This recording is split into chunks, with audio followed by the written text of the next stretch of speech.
The topics and opinions expressed on the following show are solely those of the hosts and their guests and not those of W4WN Radio, its employees, or affiliates. We make no recommendations or endorsements for radio show programs, services, or products mentioned on air or on our web. No liability, explicit or implied, shall be extended to W4WN Radio, its employees, or affiliates. Any questions or comments should be directed to those show hosts. Thank you for choosing W4WN Radio. Are you ready to take a journey? Let's connect with the healers of the world. It's that time. It's time for the Language of Healing on W4WN Radio and Talk 4 TV. Now here's your host, Dr. Nicole Fortin. Hola, everybody. Welcome to the Language of Healing on the Women for Women Network. Whether you're watching us live right now or catching the replay on all of the streaming platforms, welcome. Happy to have you here.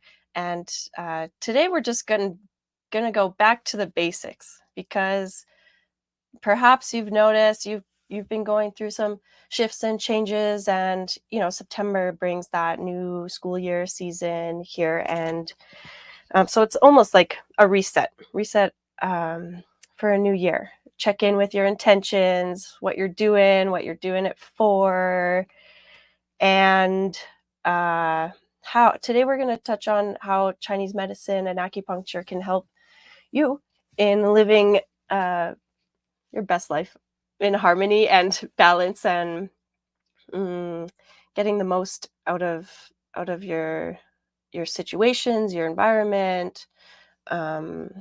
Exploring some things, whether you're new to acupuncture and Chinese medicine, or you want to expand on some of the knowledge you have already. We have a very special guest today helping us with that conversation. And we, of course, have the Pipe Man, our co-host. Let's bring him on. He's the reason why my voice is a little raspy today after being at a festival, a very dusty festival for the weekend. So forgive the frog voice. Hey, Pipe Man, how's it going? Are you just a frozen on the screen? I can't see you. What's happening? How about Stephanie? Let's bring on Dr. Stephanie Yip. And hello. Hello. Hello. Yeah, thanks for joining us. So what about Chinese medicine? What difference does Chinese medicine make in your life? I know it's a very big question, but what have you noticed? Well, I think I live my life by Chinese medicine. I mean, especially as I get older, all of my choices are around keeping myself like the best version, so healthy and whole. And I do that through the lens of Chinese medicine. So truly, it's like everything. Yeah. Yeah. Chinese medicine is like a big umbrella. It encompasses so many aspects. Actually, one thing I wanted to mention, because Chinese medicine is, in its core, in its essence, is very preventative medicine. So in, olden days, doctors would actually get paid to not have patients. Like, if all of your patients are healthy, then you're doing a good job. If they don't have anything, but if all of your patients are sick, then you're obviously not a very good doctor. I want to get paid for having no patients. Yeah, I know, right? Yeah. Let's bring those days back. Yeah, no, but I think it took me a minute to start living by how Chinese medicine was originally intended, which is, like you said, longevity and maintenance of health. But that's what I do now. So even if it's psycho-emotionally, like this season, it can be tough for people. It's a long season. There's a lot of grief and letting go and transitioning from, summer to winter, which is like death.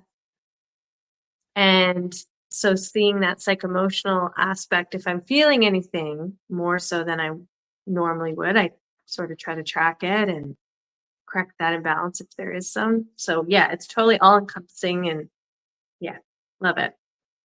Mm-hmm. Okay, we have our co-host back here. Are you with Guess us who now? made it? Yeah, guess who made it? There were internet issues just in time. You came on, Okay. and I had internet issues, so I don't know how that's Oh, related, but it happened. Mhm. But here I am. too many powerful forces all at once. That's true. Yeah. So Yeah. So, I yeah, just I want to hear you. say also that, like, I got some acupuncture done this weekend at Aftershock because I couldn't breathe, and I think it definitely helped one of the days for sure. Mm. That festival dust. Uh, yeah. Get that Wei Chi. It's serious. Yeah, serious business. Yeah, Wei Qi is defensive Qi. Yeah, your first line of defense. Yeah, first line of defense. Yep. Um, through the lungs, yeah. So, okay, another thing, maybe we can. I left this topic a little bit broad for today because there's so many aspects of Mhm. medicine, and because acupuncture is just like one branch of it. Then there's the herbal Yeah. medicine. There's things like qigong, or even in olden times that astrology, like knowing the cosmology, right? Right. Cosmology. Um, And like diet. yeah, yeah, of course. Yeah. Yeah. I'm a So big proponent of diet. Nicole will As are tell you, we. Yep. like it's extremely important. It blows my mind people that have like sicknesses because of their diet and still will eat that way. Like people with cardiac disease that are going to eat a greasy bacon cheeseburger, Mm, or people that have diabetes that drink a bottle of Coke a day. And it's like they complain about how they feel, but yet they could easily change that just by eliminating the things that are making them feel bad. exactly. I think in some way we get a little bit, that like addicted to these things. Our body has that chemical desire for it, or maybe out of habit, you do those things. And so what okay, one thing that really fascinated me when I first started really getting into acupuncture and Chinese medicine was like some my sweat changed. And it was never something that I wanted to go in being like, I have a problem with sweating. And it wasn't like too much or too little. I just noticed that like my body was able to cleanse differently, like it Mm, was rebalanced. So I mhm. think that there's subtle shifts that happen when you do get regular treatment, because you're restoring this natural balance. So I think if we were coming from a very balanced foundational level, we might crave foods that are better for us, you Mhm. know? Well, and I'm I not agree with you. And I also found out that, those cravings and those addictions are a symptom of diabetes, not a cause of diabetes. People think it's the right. cause, but if that were the case, everybody that ate loads of sugar would get diabetes. They don't. But I know in my own experience that I found that one day I ate a whole box of Oreos. Now, if it was a box of brownies, that would have been normal for me. Oreos were not my thing. And I'm like, well, that was weird. Meaning I ate it literally in one sitting watching a TV show. And I didn't Mm. even notice. And I was admittedly always admit chocoholic, sugar addict, carbaholic. I used to argue in my 20s with people that talked anti carbs. I was one of those people. I was like, oh, you need carbs. But the difference is I would go to like business meetings where they had the continental breakfast, and I'd eat like 10 Danishes, and I never gained weight either. So it's like when people say, "Oh, you had diabetes, you never were big." Yeah, that's not true either. You're not necessarily big when you have diabetes, but I reversed my diabetes in 6 months with just food. And yes, I did. I was a serious addict, but car I quit carbs, smoking, sugar, and we can call it all kinds of crap, all and chocolate, all in one day. The only Mm, one that didn't survive that time was the cigarettes. So right. apparently, I guess the cigarettes was the strongest addiction. But like I can tell you, in one sense, it was really easy. In one sense, it was really hard. It was really easy because I made a decision. Like when I decided to do it, I went on a cruise, like a 2-day cruise. I decided I was just going to like go deep on everything I'm not supposed to eat on that cruise. And the minute I step off that boat, then I stop. Your And I, last binge. yeah, 100%, Yeah. 100%. And it works because I did that with smoking too, So, but it's you making a decision too. That's the problem. A lot of And some times we people don't I think, want to. Say yeah, that it's again? easier for it's definitely that sort of I'm similar. I had a situation where I had to just make a choice to flip my lifestyle, and it was an easy choice. But like a lot of our patients just can't seem to do it. And I think Well, we live in like a culture of ease and they want things quickly. So mm-hmm. we're not used to like preparing food and it takes time. Like in older cultures, that's very much ingrained in everyday life is you take time to Yeah. prepare your food, where in our culture it's fast food, microwave, frozen, pre-cooked, like everything's quick and those things are nutritionally deficient Well, also and big usually, pharma, you yeah, know, high that, sugar. So that's where we see all this disease, especially in North America, is definitely rooted. I mean, my son said Mhm. to me, he goes, I got to give you props, Dad, doing what you do. I would have just taken the meds. And my Yeah, purpose of changing diet was not I wasn't afraid of dying. I was afraid of living like that, like somebody would live yeah, with diabetes or taking any big pharma meds. And yeah, and that's where everybody's so brainwashed because I said to my son, I mean, you do realize that even when you take the meds, you still have to eat the way I do. I just yeah, choose to do it without the meds. yeah, Mhm. yeah, and Yeah, then you get I the see side that. effects. Yeah, Right, like, and I know in practice, there are some herbs that are, like, equally as effective as metformin, and yeah, if you're taking that and then you start changing you start getting the acupuncture and taking Chinese medicine, and then suddenly those drugs aren't doing, like, what they're supposed, or now you're out of balance again according to that. So sometimes people are a little reluctant to really dive into something that will rebalance their body because they're taking these drugs now, right? And then you've got um like their doctor saying don't take that stuff or something, right? yeah. Like That's the yeah. big push. They have to sort of, they're we're not working together like with these Mm, Western medical doctors to be able to say yeah, like, let's try. You keep watching their blood, you monitor them. Let's try this. See if we can get them stable. and If we that's what was can, so great. awesome about Hmm. China is because they literally study both Eastern and Western medicine, in their Yeah, hospitals, and they're very um like they work together. yeah, So they're not really separate. If you wanted just one or the other, there are places you can go if that were more specialized in that. But in yeah. general, the hospitals are like treating it with both styles of medicine. Hmm. Yeah. Yeah.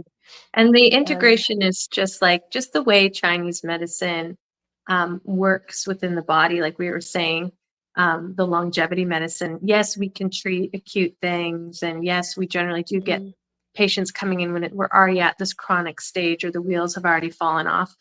But truly, like if you were to see your Western medical doctor for like the emergency or when things get really serious, while having Chinese medicine to support you, like the harmony of the two actually work really well. And they're not mhm. like at odds where I think a lot of Chinese medicine doctors feel that Western medicine is at odds with us. And I think a lot of Western medical doctors feel like we're just, pseudoscience or we don't have anything to offer. But yeah. Well, I have a story about that too because I've had 2 heart attacks. One of them was caused by Western medicine, Mm, but the first one, when I picked out a cardiologist, I went to this cardiologist and I was already taking like supplements from my naturopath and so I brought them with me to the doctor's appointment. And I just wanted to find out if any of them would conflict with whatever they were doing because that's another thing you have to check when you're doing both Eastern and Western Of medicine. course. is you have to make sure it's not conflicting. For instance, if they put you on a blood thinner and you're taking a supplement like I was with a lot of spinach, then you're double blood thinning. That doctor refused to even look at the bottles of the supplements at all.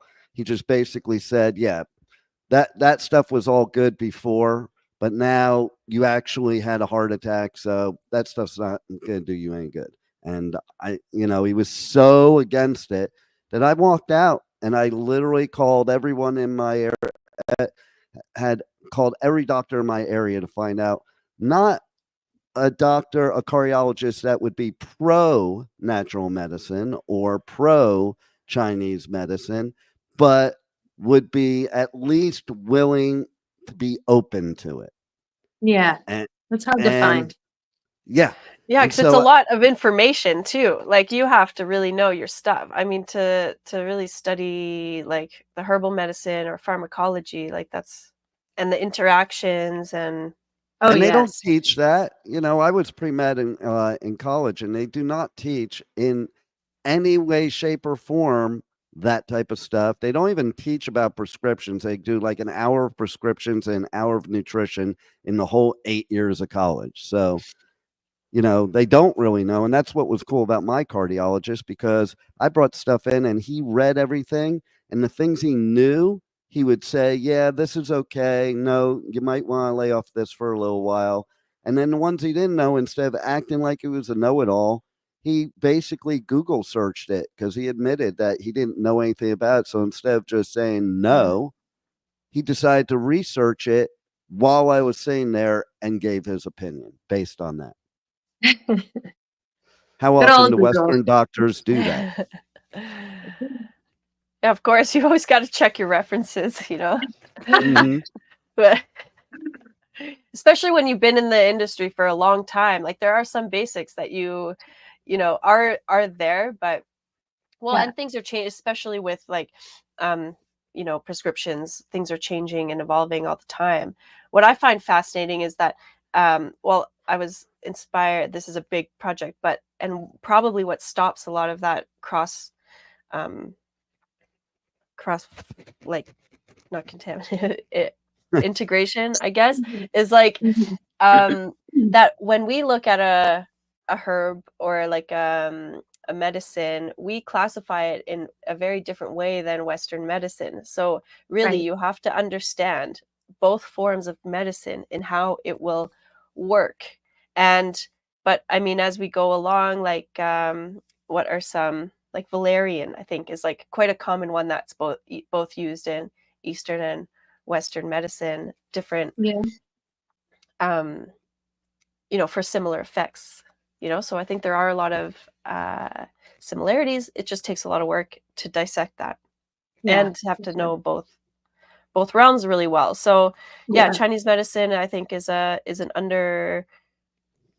misunderstood um profession or approach to medicine, and that's kind of what the language of healing is about to me too, is to share insights and knowledge from old traditions, right? That we Yeah. think are like folky medicine, but it's really what's gotten us here this far. And then anything modern medicine is pulling from those traditional aspects, whether they like to admit it or not. So, anyway, the point is to initially live life in accordance with nature, aka the way, the Tao, and then things go more smooth in Mhm. those transitions. Yeah, Steph, you mentioned like this time of year with the lung and the grief, and that's Yeah. something we were going to talk about last week, but we didn't go too deep into it. But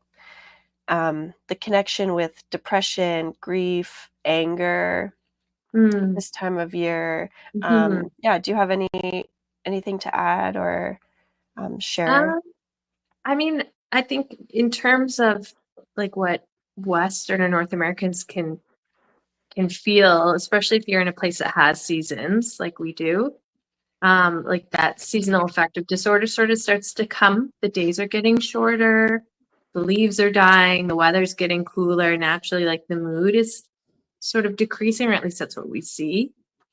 And then it's busy.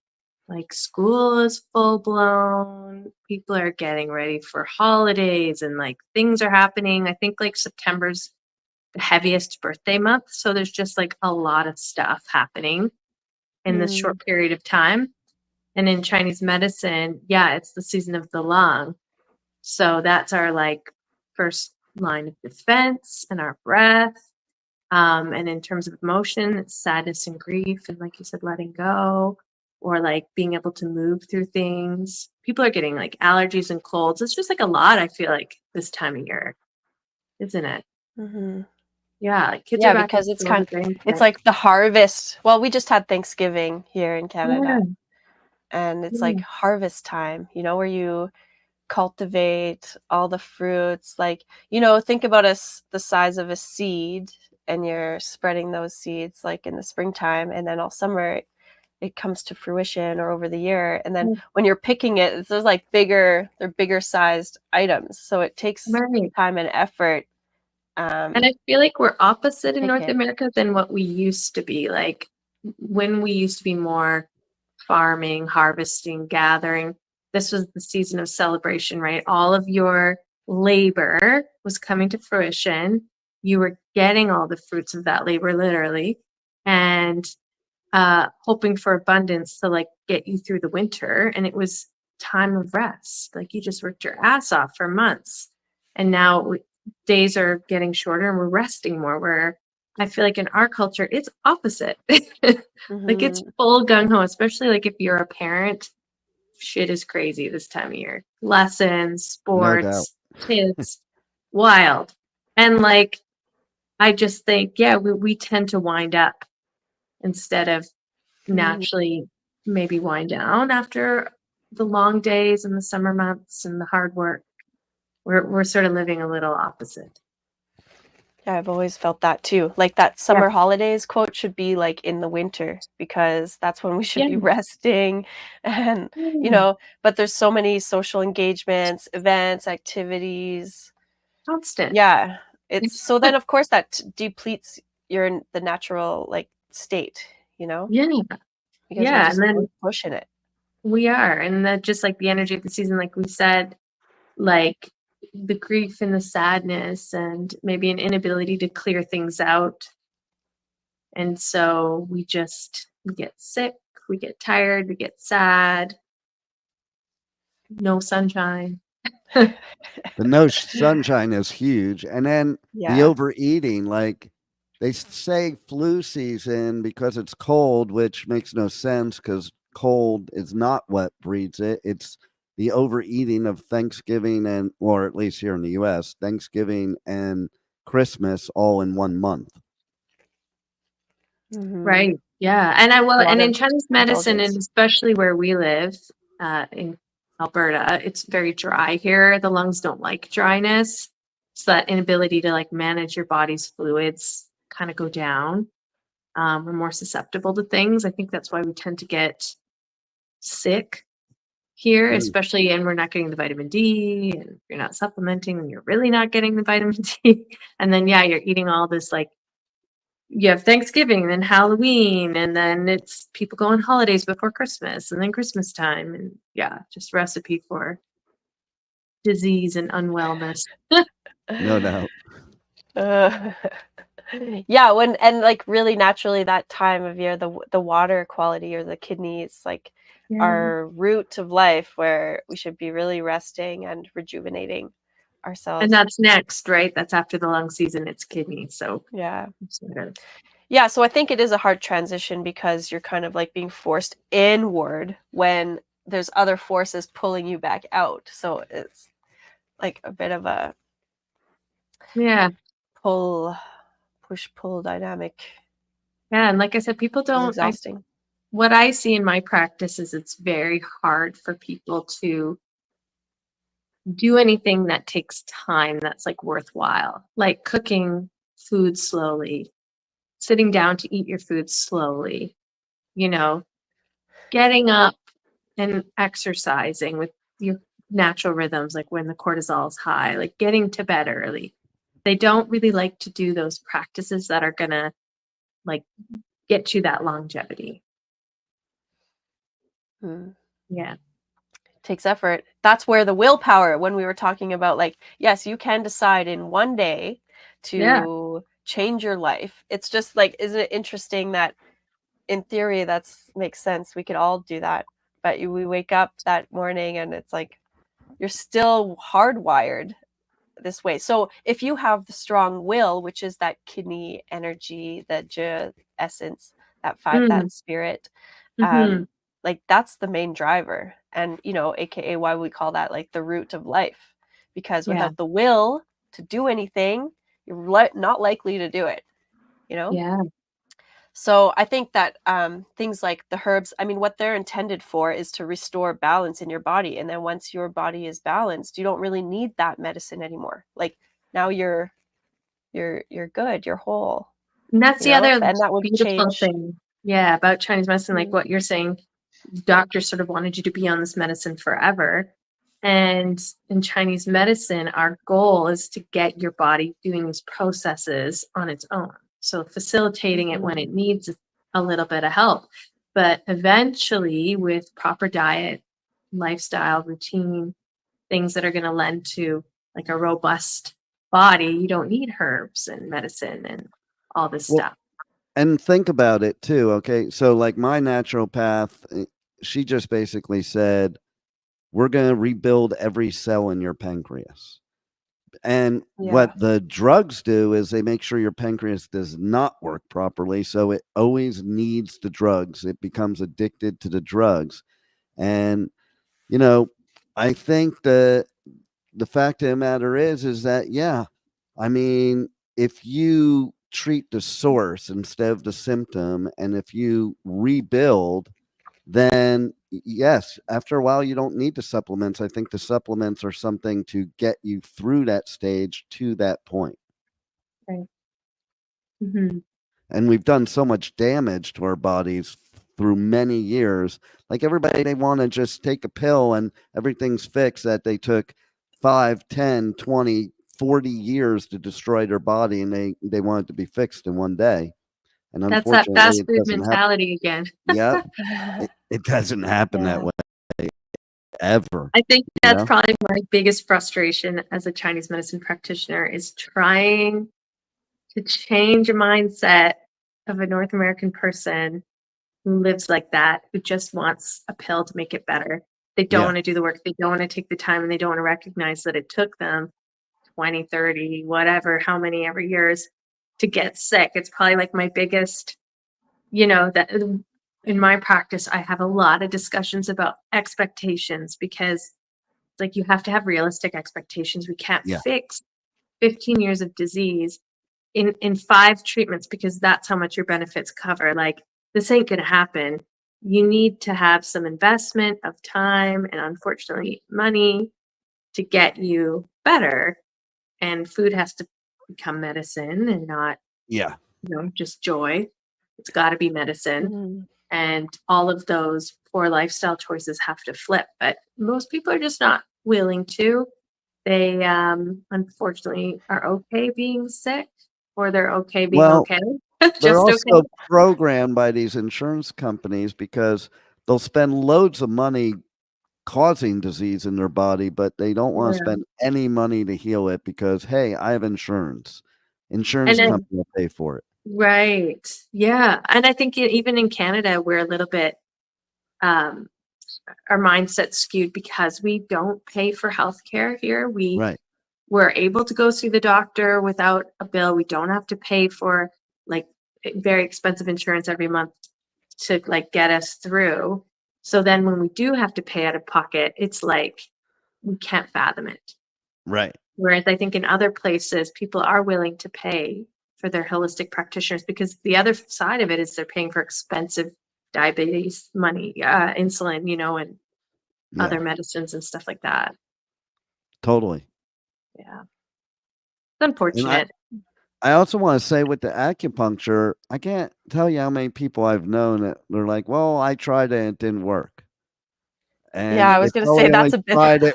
They probably only tried it once. And it's like, It's like saying I only took one antibiotic and I didn't take the rest of the bottle and it didn't work.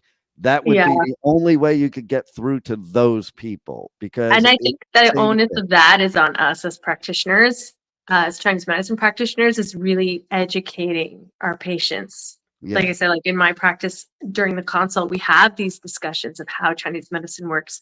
What are realistic expectations and what aren't? Like, you know, commit to a certain amount of treatments and then we'll reassess. Because, yeah, you go in there, you're like, I've had diarrhea for, 15 years and all these things. And then you're like, okay, I did my one treatment for 25 minutes and I went home and I ate 4 pints of ice cream and I had diarrhea and I don't understand. It doesn't work. Chinese medicine doesn't work. Okay, Dr. Yip, how about we share some tips around diet from a Chinese medicine perspective, because there are some Okay. real gems there that are, Yeah. I've noticed, are ingrained. They're just like inherently passed down and known in some cultures, and then Yeah. the West here, it's like we don't know what we're doing. Even if someone No. wants to shift and change, it's like, 100%. where do you even begin? Yeah. You know? I would But there say are some real basics, so let's hear some. yeah. I would say my number one thing I tell people that is just universal is cook your damn food. Stop eating things cold and raw. Cook your food, especially in the morning. You cannot throw cold water in a pot and act like it's going to cook. You gotta warm your digestive tract, whether it's through broths or like lemon and honey or cooked eggs, just anything that's warm and nourishing, easy to digest. That would be like my number one recommendation. If you just did that, you would see, and whole foods. So yeah, you can't have a warm pizza pocket and expect to feel good. But like, Oh, but why not?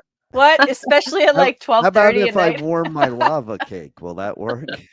no, cooked whole foods. If you can do it organic, do it organic. I know that's not always feasible for people, but yeah, warming, easy to digest foods. This time of year where we live, it's squash, pumpkin, like, those root vegetables, apples, pears, like really yummy things that are easy to digest. They're bioavailable and our bodies will like us for it. That's probably my like number one tip that I tell all patients across the board.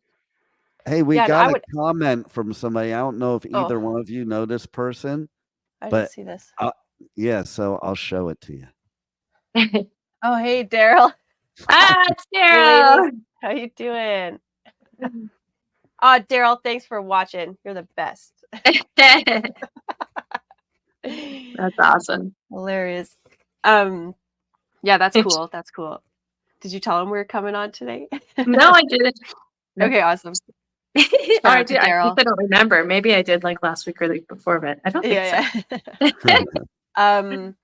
One thing I wanted to add to that, the raw, like eating cooked foods, the reason behind that, especially if you're someone who is tired or low energy and already maybe weak in that digestive system, is because if you eat something that's cold, like ice water, it's probably one of my like or top pet smoothie, peeves. which is really Or common, smoothies, right? and like, yeah, In the honestly, ice morning, cream is the worst thing in the morning. it's the Yeah. yin killer, isn't it? Well, yeah, because if you think about it, you're gonna put in something that's colder than your body temperature. So when the body takes that in, now it has to use energy to first warm it up. And Yeah. then now it needs energy to digest that. And then it Yeah. needs energy to transport it through your cells, through your Right. system. It takes Right. energy to break that stuff down and pick out what's nutritious and what needs to go. So if you're ingesting the coldness, you're wasting energy. Eat something that's cooked and pre-digested so it goes right into your body as usable source. Yep. So that's Yeah. yeah. So But I think we have a lot of internal heat and people want those, they crave those cool foods to Right. so what balance about that these heat. But raw diets that people promote? I Yeah, mean, they usually 100% it has to be like environment related too. If you yeah. like, you can maybe get away with it if you live in like a warm climate. But you Costa notice Rica. people that live in very hot countries or places eat really spicy food, right? Like they're Yeah. not, you know, eating all the cold raw stuff. I would But say for the most part, it doesn't, like in Chinese medicine, a very fundamental principle is the body doesn't like cold. It doesn't like cold. It likes warmth. It likes neutrality or warmth. And I think, yeah, if they were craving like the cool, there's other ways to get it, like cucumber or watermelon, or like the pears again, like promoting the yin at the body that the part of Chinese medicine, that yin nature that cools and moisturizes and does all that. But So for the some most part, vegetables and some fruits are okay to eat raw. in moderation, for sure. Mhm. There's some constitutions, like I'll have some patients where I'm like, no, you need like nothing raw, nothing. You need to be cooking everything. That's very specific. Like Nicole mentioned, like somebody who's very tired, like a yang deficiency, we call it, or spleen qi deficiency. We would really want them to stay away from the raw. There are some constitutions that can handle it in moderation, though. Mhm. And I wouldn't say Yeah. the first thing of the day is to be cold, right? Maybe start warm, have some cold fruit, but you should be warming up that pot, that cooking pot, which is the stomach. And things like congee, you know, are really good. Yeah. You know, Oh, I like the lived rice. off congee for like 8 months. That's all I Yeah. ate. Morning, Yeah. noon, Do and you want to night. share? Do you want to share a little bit about that?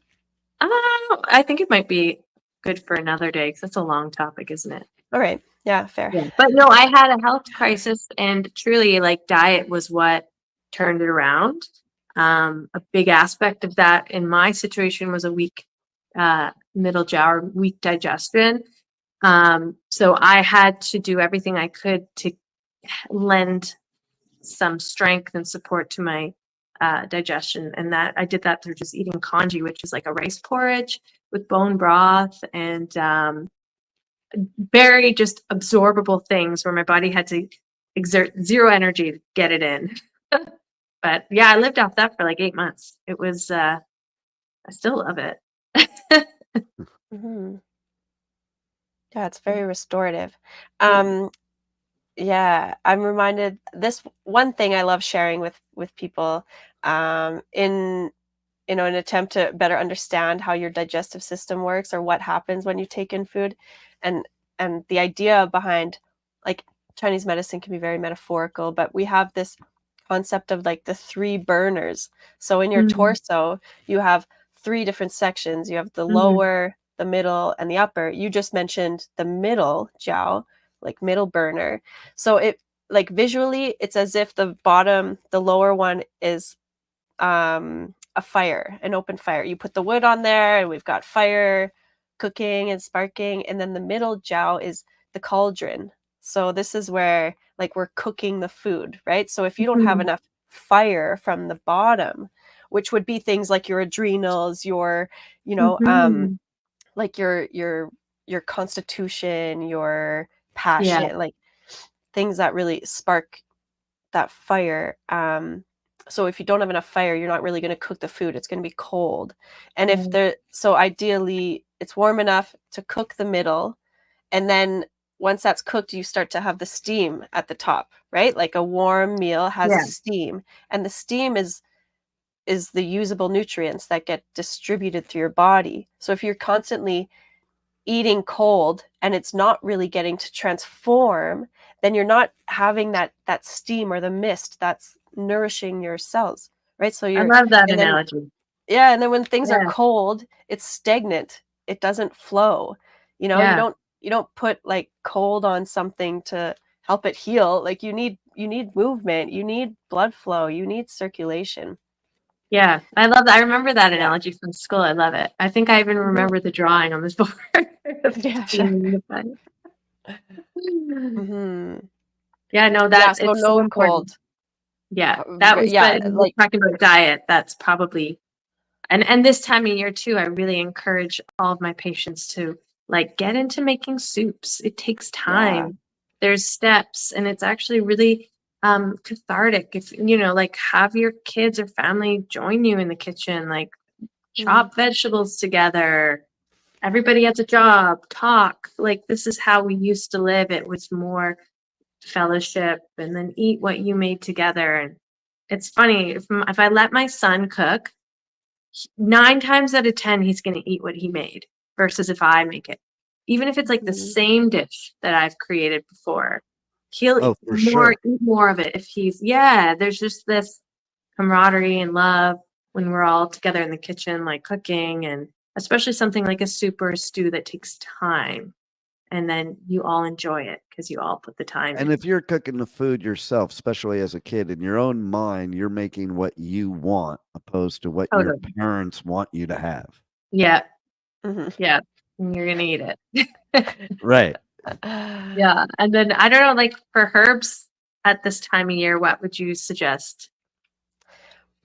Well, I always think about the triple F formula, the fennel, flaxseed, fenugreek.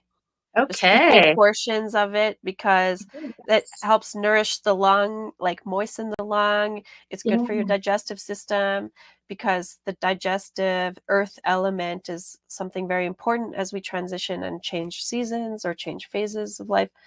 It's always good to reground, and it builds your wei qi, your defensive Right. layer. So then it protects you against some factors that may bring you down, get you sick. Probably could Yeah. have used it in the dusty aftershock, but I didn't do it. Get some Chinese pears. Yeah, pears are very Actually, moistening, Yeah. good for the I saw skin. one of the food booths have, I think the fenugreek in it. It was Oh, one of those. Yep. I think that was the one that had in it. that little Like coffee bar or something. like No, it was an astragalus or actual. like feng chi too, I think is a pretty good one that Which everybody one? can pick. Or even just like a ginseng. Oh, yeah. For the jiangqi, is that what you said? The huang chi, like the Huang chi, yeah. astragalus, yeah, like just something neutral that's like good for the immune system this time of year, just to kind of give Yeah.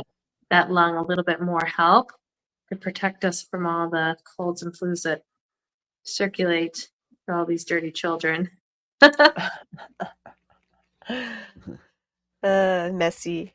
Yeah, Yeah. but I mean, what else? I mean, I'm a huge advocate for the diet, the cold, like eating warm cooked foods, Yeah. especially right now. It's our harvest time. You've got all of the great like squashes and root It's vegetables and perfect. Pumpkin, things like it's that to amazing. make stews and Yeah. yeah, and when you're making it yourself, you control what's in there. You can make your own broth, your own stock. These things are really simple actually. Like they Yeah. can just kind of stew overnight, even slow cooker. I don't know how many patients that have come to being like, well, I've got either no bowel movement or too loose of a bowel movement after breakfast, and I'm bloated and I have no energy and I feel like crap. Yeah. And then I'm like, okay, what are you eating? It's like, well, yogurt with like frozen berries on it and some chia seeds and, all of my protein shake. And they think it's like healthy and balanced because maybe that's what their nutritionist told them to Yeah. eat. Yeah. And whatever, they got all their macros and all this garbage, but I'm like, you feel like shit, so it's not working for you. Right. And then we'll People don't switch, and even I'm like, realize that.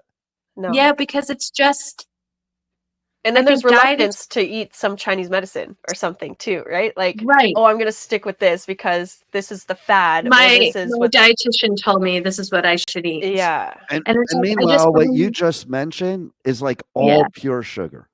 Like so, and Yeah. people potentially, are yeah, like, like a Greek Yogurts and yogurt. yeah, and they're proud.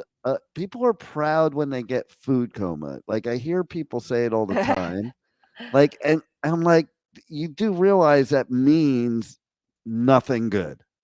And- Yeah, and I just yeah, think you it's, I better check just, the Acucoma.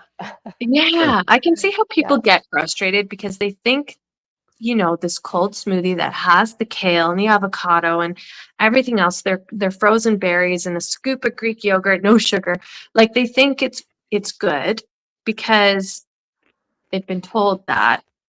But diet is so individual too. Like what's going to work for my body and what I need Mhm. every day is going to be different than Nicole's or yours, right? So That's it's so like, important right there. People don't it's realize important that. to know what your body needs or doesn't need.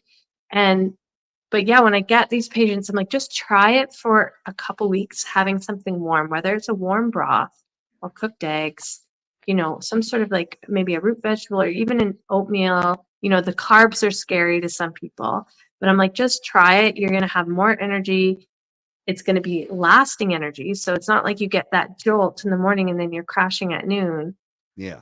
And you're going to not be bloated and feel terrible. And we're always right. It always seems to help. Like, and then it's going to help level your blood sugar too. Because if you have the warm cooked, high protein, high fat, long burning grains, you're not going to have that spike and then the Mhm. crash.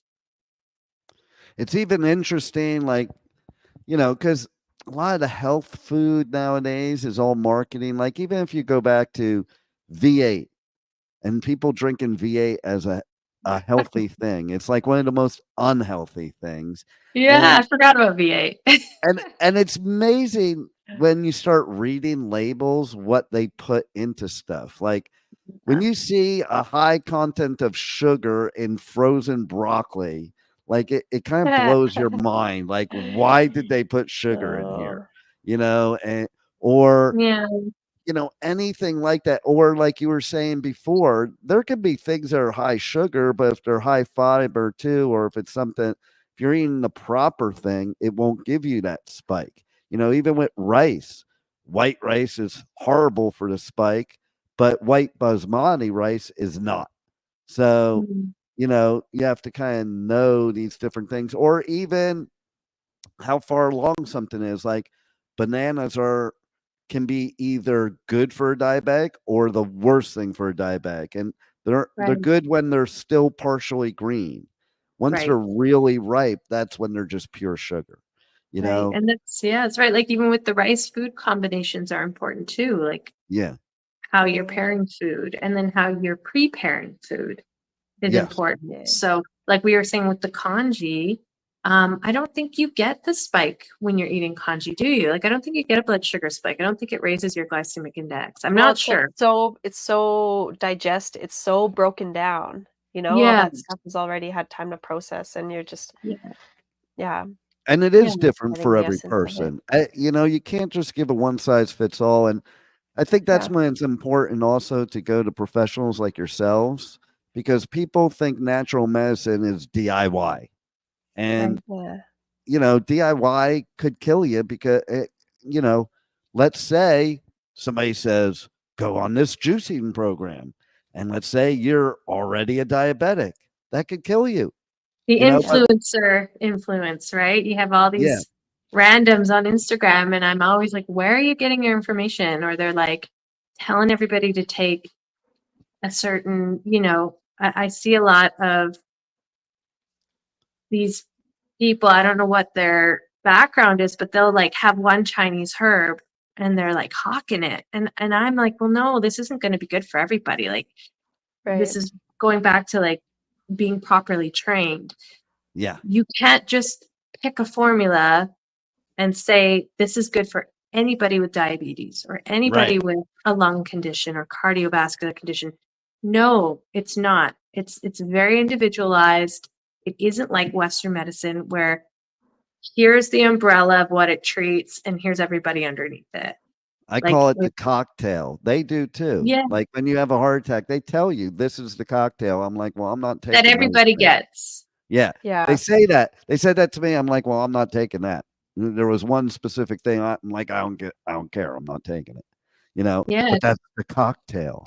And they literally use that term, and it's like, wow. And with Chinese medicine, this is I think why I love it so much is there's always when you find the root or like that diagnosis for the person, you find the right formula for them, the difference is huge. So if you're Absolutely. treating like menstrual mm, pain, you find the root cause of this menstrual pain, you find the right formula, it's amazing. But if I have another woman come in with menstrual pain, I give her the same formula, it might not work as well. It might actually make it worse. So it's like that, even back to diet, like, you know, some people could do okay with smoothies in the morning, maybe. Right. But like myself, no, there's no way. It would destroy my body. So, Nicole, it's time. I know.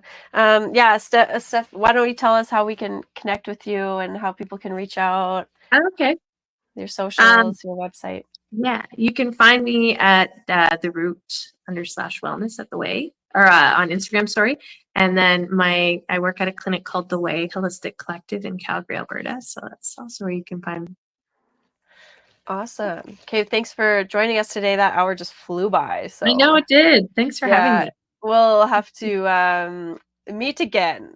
Yes. We need another episode of what she said needed basically its own episode. Oh yeah. Yeah. 100%. We'll do that. And food combinations. That's kind of an interesting thing maybe we can dive into as well.